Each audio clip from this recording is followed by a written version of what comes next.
அனைத்துலக நன்மை இது ஒன்றை கருதியே இந்த யாகத்தை நீங்க ஏற்பாடு பண்ணிருக்கீங்க. இந்த யாகத்துல கலந்துக்கணும்னு நினைக்கக்கூடிய பக்த ஜன கோடிகள் என்ன மாதிரி பிரச்சனைகளுக்கெல்லாம் இங்க தீர்வு கிடைக்கும்? இந்த பக்தர்களுக்கு என்ன சொல்ல விருப்பப்பட்டீங்க? சரி, அதாவது இந்த யாகத்துல கலந்துக்கும் போது திருமண தடை இருக்கக்கூடியவங்க, எனக்கு அதாவது என்னுடைய குழந்தைங்களுக்கு திருமணம் நடக்கலை, ரொம்ப நாளாக நாங்கள் பண்ணாத பரிகாரங்கள் இல்லை அப்படின்னு சொல்லக்கூடியவங்க இந்த யாகத்தில் கலந்துக்கிட்டு சங்கல்பம் செய்வதன் மூலமாகவும், இல்லை அந்த ஹோமத்தில் நானே அதை எடுத்து பண்ணுறேன் அப்படின்னு சொல்கிறது மூலியமாகவும் அந்த குழந்தைங்களுக்கு உடனே திருமண பாக்கியம் கிடைக்கும்.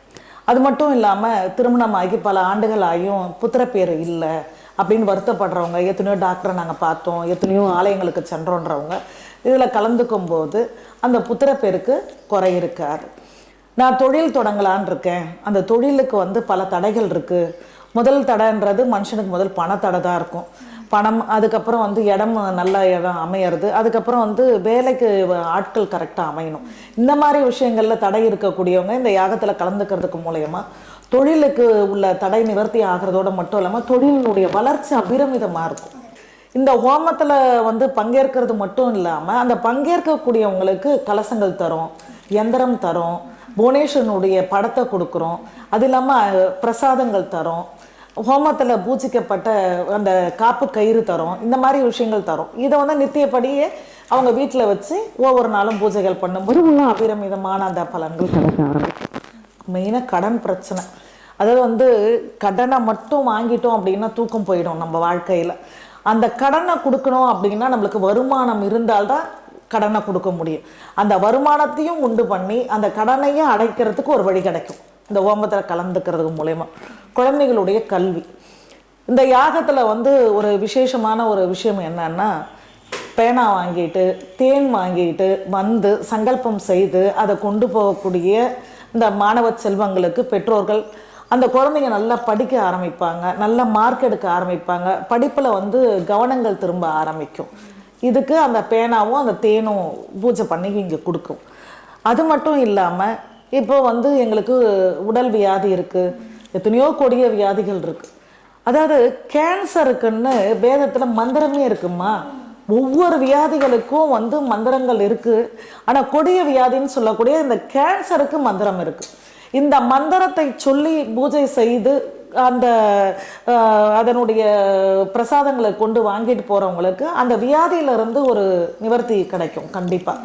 இது இந்த யாகத்தின் மூலயமா அதையும் அவங்க பெற முடியும். இந்த கேன்சர் வியாதி இருக்கிறவங்க, அப்புறம் இந்த கிட்னி பிரச்சனை இருக்கிறவங்க, கிட்னி ஸ்டோனு, கிட்னி பார்த்திங்கன்னா இயங்காமல் இருக்கிறது, அந்த டிரான்ஸ்பிளான்ட் பண்ணுறது, அந்த மாதிரி விஷயங்கள்லாம் இருக்கக்கூடியவங்க இந்த யாகத்தில் கலந்துக்கிறதுக்கு மூலயமா இந்த ரோகத்தில் நிவர்த்தி பெறக்கூடிய ஒரு தன்மை.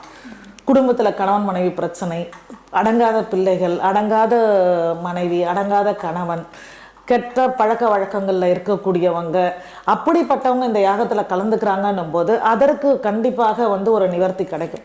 காரணம் எதனால் அப்படின்னா, இது குருஸ்தலம் மட்டும் இல்லை, திருவருள் நோக்கூடிய தெய்வத்தினுடைய அனுகிரகமும் இருக்கக்கூடிய ஒரு ஸ்தலம்.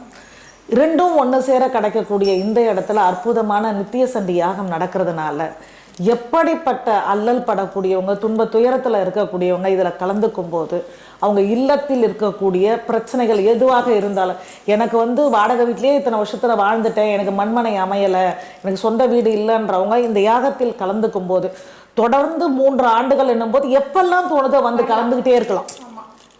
அப்படி கலந்துக்கிட்டே இருக்கும்போது இவங்களுக்கு உடனே அந்த பலன் கண்டிப்பாக கிடச்சி மண்மனைகள் அமைய ஆரம்பிச்சிடும். அதாவது சில பேர்லாம் ரொம்ப ஆசைப்படுவாங்க, ஒரு மாத யாகத்தை நம்ம ஏற்று நடத்தணும் அப்படின்னு. அப்போ அவங்க குடும்பத்தினுடைய அந்த பெயர்களை கொடுத்து நட்சத்திரம், ராசி, குலதெய்வம், அவங்க கோத்திரம், அவங்களுடைய கோரிக்கை இருக்கும் இல்லையா, ஒவ்வொருத்தருக்கும் ஒரு கோரிக்கை அப்படி இருக்கிறத சொல்லிட்டாங்க. ஒவ்வொரு நாளும் அந்த குடும்பம் கலந்துக்கிட்டாலும் சரி, கலந்துக்கல அப்படின்னும் போது லைவில் அவங்களுக்கு சங்கல்பம் பண்ணுறதை அவங்க பார்த்துக்கலாம். ஏன்னா இதில் இன்னொரு விஷயமும் நான் கையோட சொல்லி ஆகணும். நான் சொன்னேன் இல்லையா, 108 அடியில் அம்பாள் வரா அப்படின்னு. இந்த 108 அடிக்கு பார்த்தீங்கன்னா 10 அடிக்கு ஒருத்தர் ஸ்பான்சர் ஏற்றுக்கலாம். அதை மாதிரி பண்ணும்போது 11 குடும்பங்கள் இந்த ஸ்பான்சரை ஏற்று அந்த அம்பாளுக்கு உண்டான ஒரு கைங்கரியத்துக்கு பங்கு பெறலாம். 64 யோகினி அப்படின்னும் போது ஒவ்வொரு குடும்பங்கள் ஒவ்வொரு யோகினியை ஏற்கும் போது 64 குடும்பங்களுக்கு அந்த பலாபலன்கள் கிடைக்கும். இதுல அம்பாளுடைய அனுகிரகம் பெற்று அவருடைய ஆசீர்வாதம் இருந்தால் மட்டும்தான் இந்த ரெண்டு விஷயத்திலையும் பங்கேற்க முடியும். நம்ம கிட்ட பணம் இருந்துட்டா மட்டும் பத்தாது, அவ விரும்பணும். அவங்க கைங்கரியத்தை ஏற்றுக்கிட்டு அவ ஆசைப்படி வரணும்னா அவளுடைய அனுகிரகம் நம்மளுக்கு மெயினா இருக்கணும், இருந்தால்தான் அது நடக்கும். இன்னொன்னு என்ன அப்படின்னா, இப்ப 108 அடி வரக்கூடிய புவனேஸ்வரி அம்பாளினுடைய அந்த 10 அடி கைங்கரியத்தை ஏத்துக்கிறவங்களுக்கு எந்திரங்கள், புவனேஸ்வருடைய எந்திரத்தை வந்து வரைஞ்சி அவங்க கையில கொடுத்து அந்த அம்பாளுடைய அங்கத்துல கொண்டு வர போறோம். இது ஒரு பெரிய பாக்கியம். அது மட்டும் இல்லாம இந்த 64 யோகினின்னு சொல்ற இல்லையா, இப்போ ஒரு யோகினியை ஒரு குடும்பம் ஏத்துக்கிறாங்கன்னும் போது அவங்க கணவன் மனைவியோ இல்ல அவங்களுக்கு பசங்க இருக்காங்களோ அப்படின்னா, கணவன் மனைவின்னா அவங்களுடைய பெயர் வந்து அம்பாளுடைய பீடத்துல பொறிக்கப்பட்டு பிரதிஷ்டை செய்யப்படும். இதனால அவங்க குடும்பத்துல கிடைக்கக்கூடியது, அதாவது வந்து அவங்களுடைய வம்சமே குறைகள் இல்லாம நிறையான வாழ்க்கையை வாழக்கூடிய அந்த ஒரு தன்மையேனா, அந்த அம்பாளுக்கு நம்ம பண்ணக்கூடிய அபிஷேகங்கள், பூஜை புனஸ்காரங்கள், நிச்சயப்படி நடக்கக்கூடிய ஹோமா பலன்கள் எல்லாமே அந்த குடும்பத்துக்கு தொடர்ந்து கிடைச்சிக்கிட்டே இருக்கும். இது வந்து குருவினுடைய ஒரு பெரிய ஆசை. ஏன்னா அந்த 64 குடும்பத்துக்கும் ஒரு குறையும் இருக்கக்கூடாதுன்றதுனால அந்த பீடத்துல அவங்க பேரை பொறிக்கப்பட்டு அதை பிரதிஷ்டை பண்ண போறார்.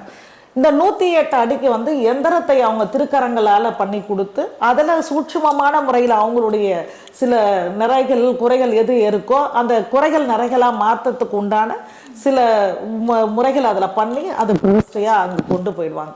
இதுவும் அவங்களுக்கு ஒரு பெரிய பாக்கியம். இது வந்து ஒரு வாய்ப்புன்னு சொல்வேன். இந்த வாய்ப்பை வந்து குருவர்களும் திருவர்களும் சேர்ந்து கொடுக்க காத்துட்டு இருக்காங்க. அதை வாங்கக்கூடிய ஒரு நிலையில பக்தர்கள் இருக்கணும். காரணம் எதனாலன்னா, நான் சொன்னேன் இல்லையா, அனுகிரகம் இருந்தால் மட்டும்தான் எதுவுமே.